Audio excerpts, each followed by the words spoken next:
Продължаваме кампанията "Представи си от Габрово", тъй като тук, преди повече от 180 години, Васил Априлов си е представил как да промени българското образование.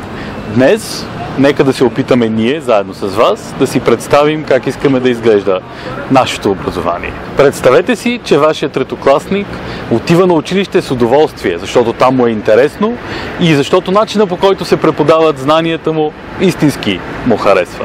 Представете си, че вашето дете завършва професионално образование, което истински му дава възможност да работи това, за което е учило, да си поставя цели и да ги постига.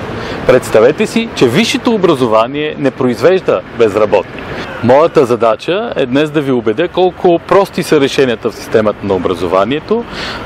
Такива решения, които да ви дадат възможност информирано да изберете училище за вашите деца. Първата стъпка в тази посока е да се извади от системата за оценяване от Министерството на образованието.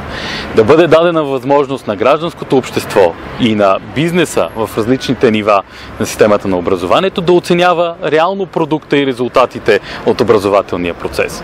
Да се направи връзката между потребностите на икономиката и пазара на труда с реално завършващите различни специалности деца. Да се направи възможна тяхната реализация в последствие, поставянето на лични цели и тяхното преследване.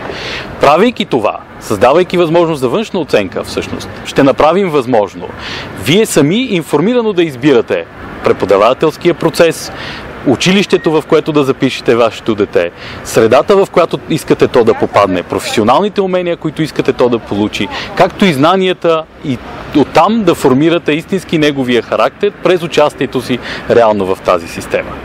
Третата стъпка в тази посока е всъщност да се даде възможност гражданското общество, вие като родители и реалните участници в икономиката на местно и на национално ниво да вземат стратегически решения в тази система, да развиват специалностите, да създават нови специалности, да правят възможно истински реализацията на децата през тяхното актуално свързване с пазара на труда. Четвъртата стъпка е да се създаде възможност за кариерно развитие на учителите. Такова, каквото да върне престижа на тази професия и да привлича все по-млади кадри в системата на образованието. Учителите да искат да се променят, да се квалифицират, това да бъде свързано с повишаване на тяхните доходи, а оттам и качеството на преподавателския процес. Трябва да променим и начина, по който се финансира българското образование. Трябва да дадем възможност на директорите да разполагат автономно с средства, които да инвестират истински в преподавателския процес в училищата. Трябва да дадем възможност на бизнеса също така да се намесва в този процес. Като преподавател и част от тази система, аз истински вярвам, че можем да я променим. Това е моята мотивация да бъда част от българската политика. Това не е просто представа, това може да бъде реалност.